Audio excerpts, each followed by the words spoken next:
Welcome to the One Question Leadership Podcast. My name is Randall Richmond, and I'm the Director of Athletics here at Kent State University and a proud graduate of the NCAA Charles Wickham Leadership Institute. The Leadership Institute helped me refine who I was as a man well before focusing on who I was as an administrator. Within the program, I developed lifelong friendships, colleagues, and confidants to help me discover my true purpose in this profession, which is to be a transformational leader that has a positive impact on people's lives well beyond sports. And as the great orator Big Sean often says, the energy you give is what you manifest. Peace.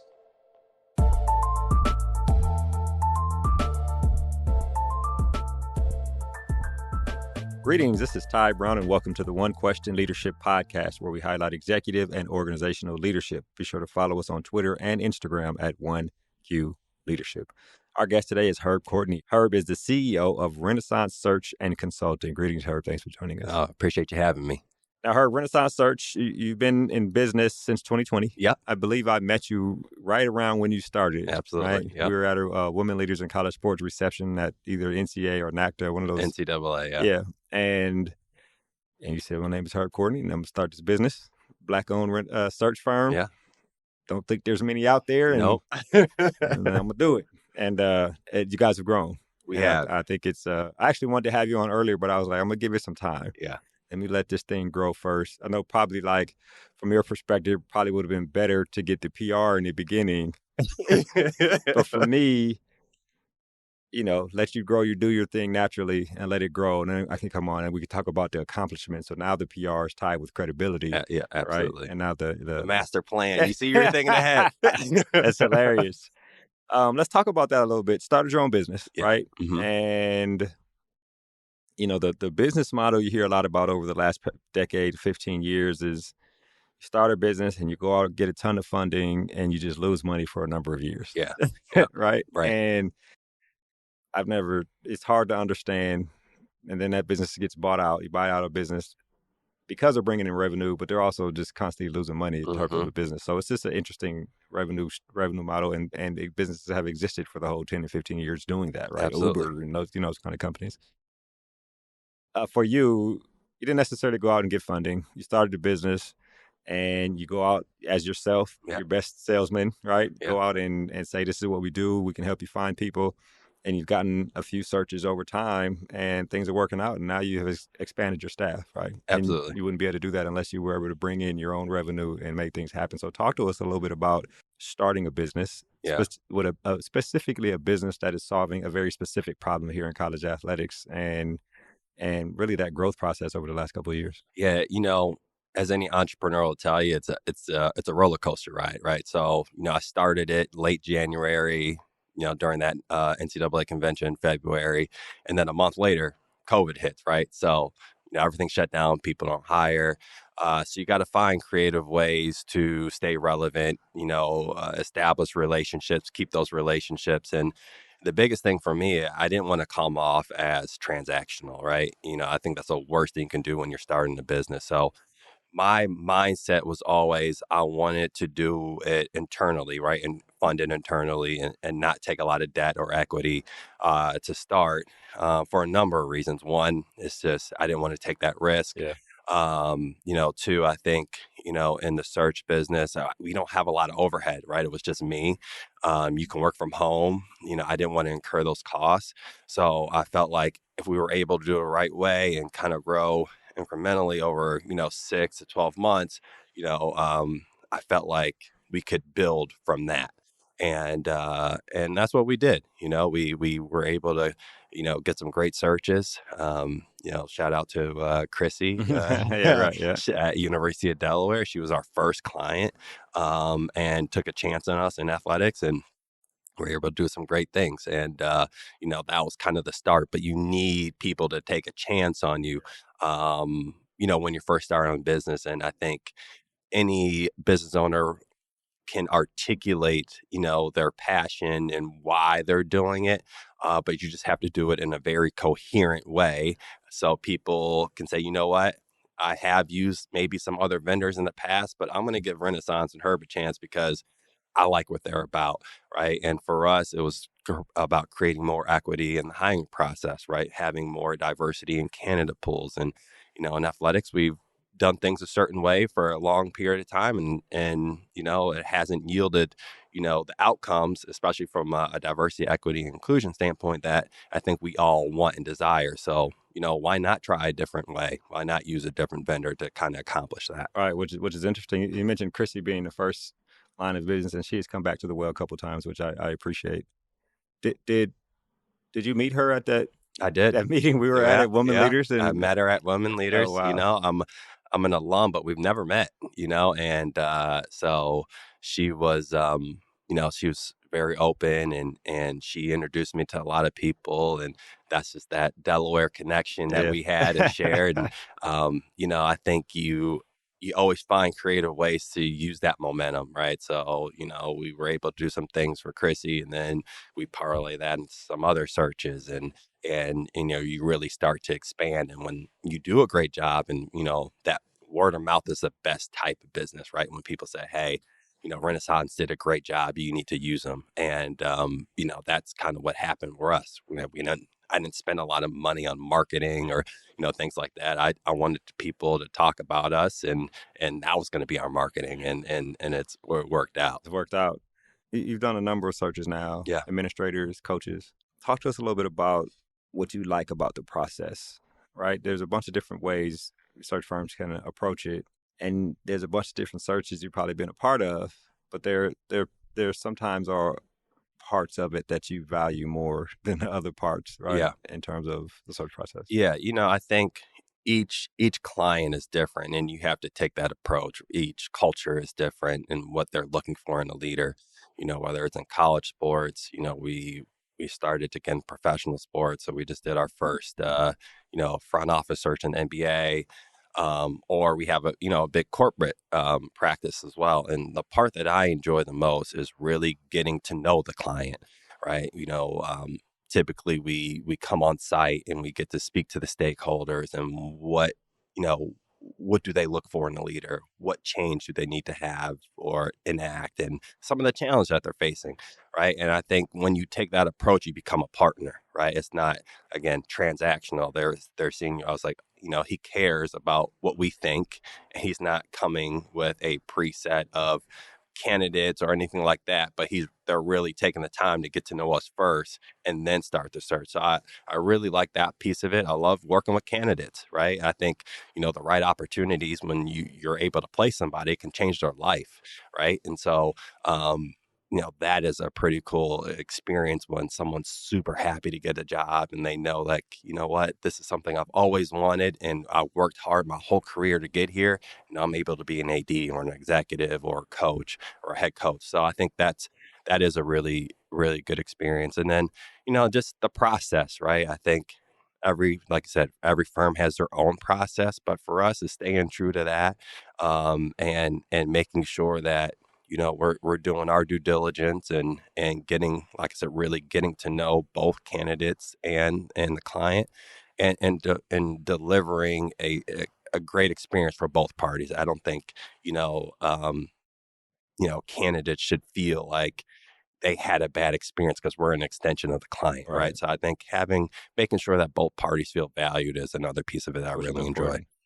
You talk about entrepreneurship, and those who have been entrepreneurs and don't go the debt and equity way. You're the for the lack of a better term, you're the CEO and a janitor, right? Yeah, I mean everything. Everything in between. Yeah. Right. I wonder about the challenges, right? The challenges you have as you tried to grow the business, the challenges of talking to people and helping them believe that you are the person to help them find the people they want for their business to be successful. No, absolutely. I think when you first start something, you got to do everything, right? You do the search, you do the invoicing, you do everything, and that's great, because once you build the business, you understand what it should look like, right? When you hire, you can really teach your employees, right? This is how I want it to be done, because we've had a high level of success doing it.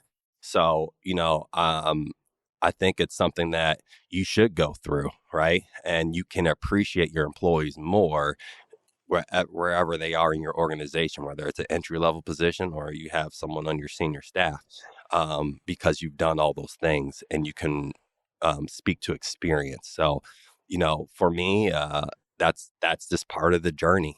And, I think now part of my journey now is as we continue to grow is how can I get maybe more, not in the weeds as much and be more strategic in where we want to go and how we want to execute. So, I think when people think of Renaissance, they think of Herb Courtney. Yeah. But when people think of Renaissance, I want to think of my team, right? So they know they're getting the same service.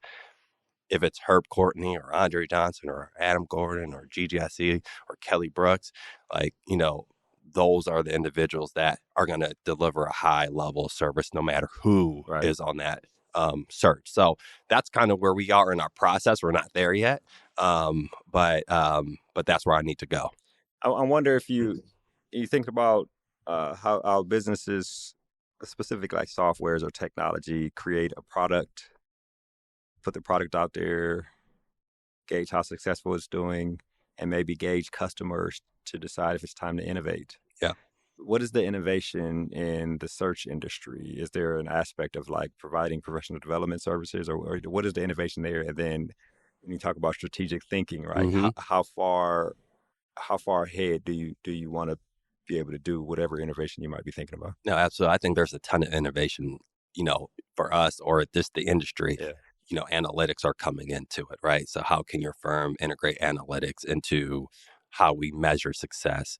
I think how the service that you can provide, you talk about tech, can you make a SaaS model off of that, right? So it's like, there's so many things that you can really, spawn off and innovate and create, differentiators for your organization. You just have to be strategic in it and what makes sense and where you're trying to go. Like my vision is, we want to, be a more holistic firm, right? Instead of maybe just athletics.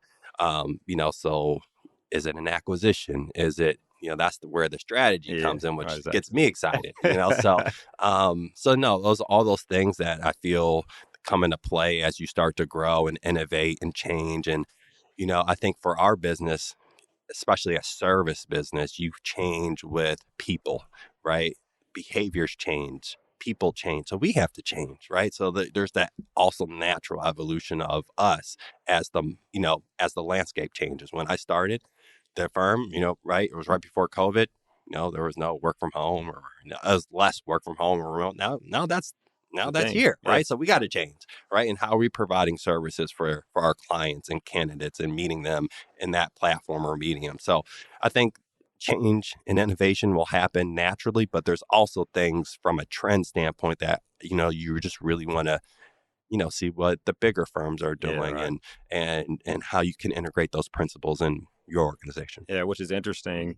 You name some of your team members, right? And you think about when you started, you had your own process, which, may behind the scenes, it may have been sloppy, right? Because you're figuring out, but this is what we do and we got it done, right? Hired, yes, right? But then you have a team and now you want to explain your process to people as you bring them on. Yeah. You're not going to explain a sloppy process, Right. right? So tell me about that in terms of having like a formula, and now you have people working with you and you have to teach that formula that you may have came up with loosely when you started, but now there's somebody else involved, so you got to sharpen that formula. Yeah. So there's two things for that. So for one, one of my hires, Andre Johnson, who was coming from the corporate side, he was at Nordstrom's and Capital One, very process oriented organizations, right? And then I work with an individual, Olivia Gudera, who's a part of my team, one of the smartest people I work for. She was more on the operation side at Adidas, and that's where we connected. And, so I brought all three of us got together and said, hey, we are going to grow. Andre has the process.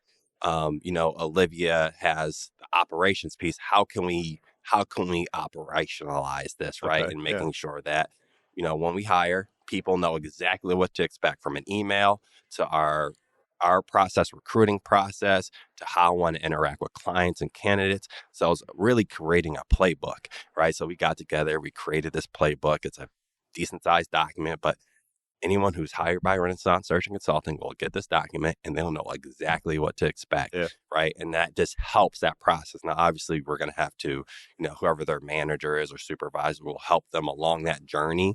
But at least there's something tangible to, from emails and everything else where they can say, hey, all right, this is how it should look, right? And it'll help that process Yeah, for us. what I like about what you just this adventure you just described was, so you have this thought, and you start executing on the thought.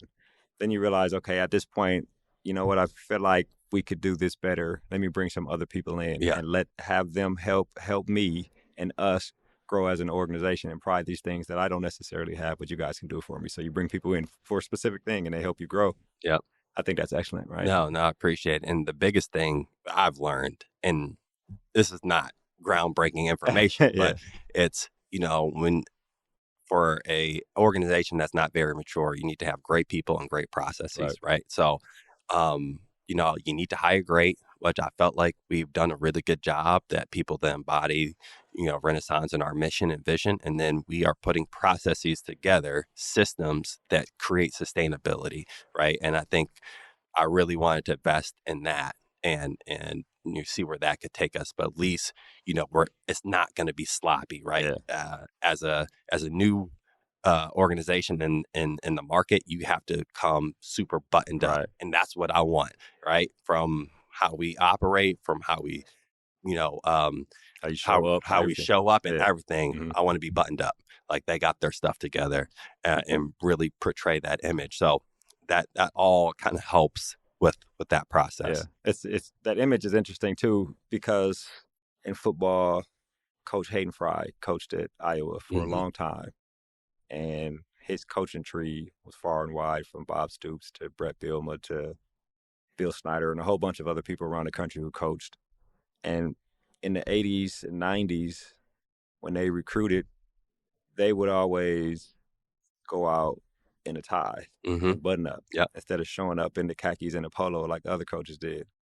And everybody knew, okay, this is a program that's well run there. Yes. Right. Yeah. And so when other athletic directors or other coaches saw and they were asked for recommendations of who can represent our football and our campus well, they refer to the people from the Hayden Fry staff because of how they represented themselves. And so that's what you're doing now. I don't know if you're going to go out and have a bunch of search coaching trees out there. People that work with you, but I hope not. Hopefully we could keep them. Yeah, but. Right. But it can't hurt to show up well and make sure Absolutely. people understand and know what they expect.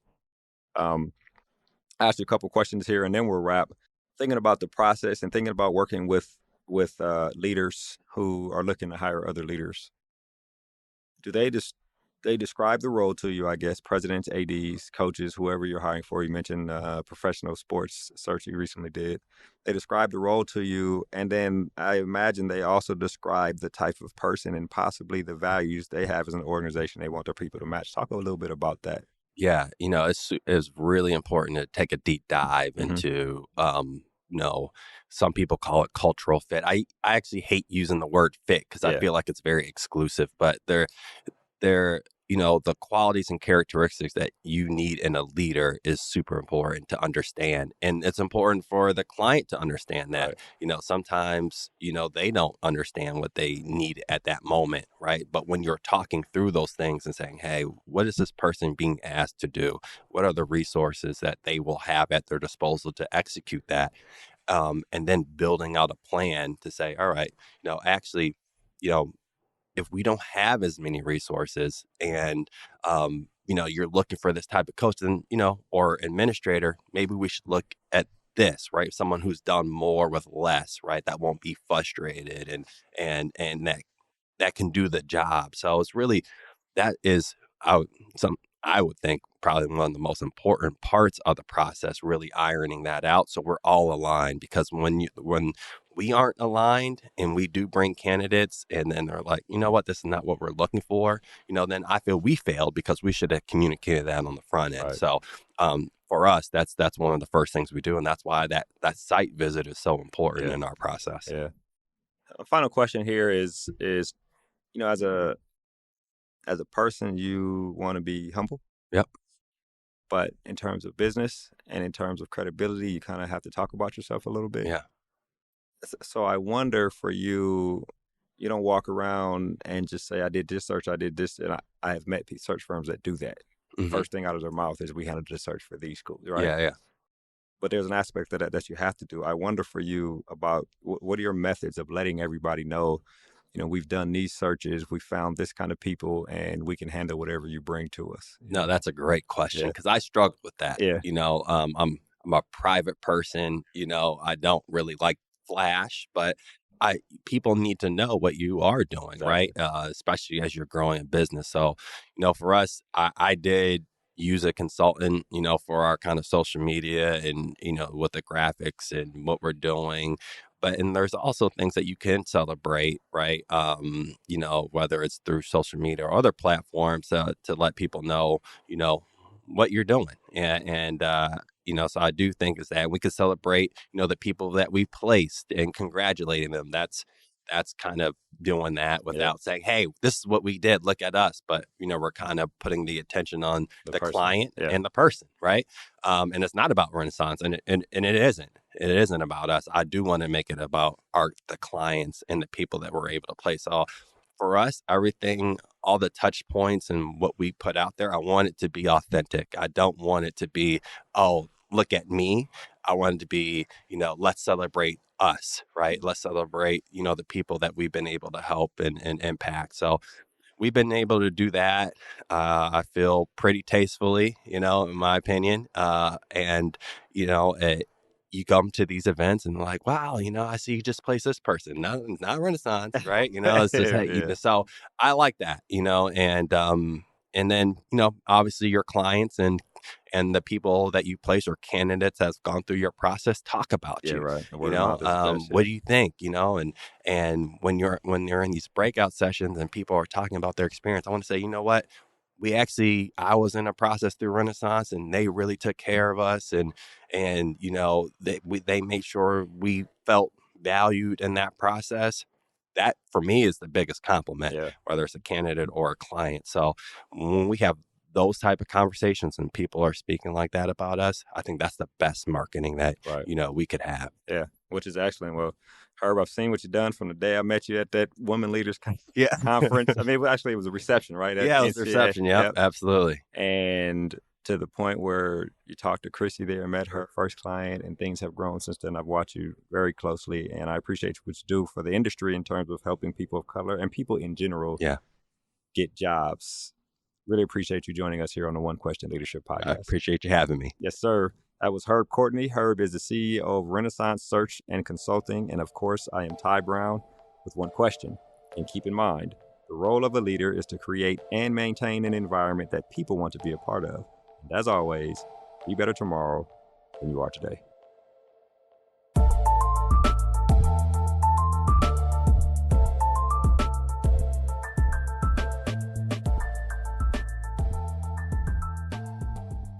This episode of the One Question Leadership Podcast is produced by Spades Media Group, solving problems using creative leadership.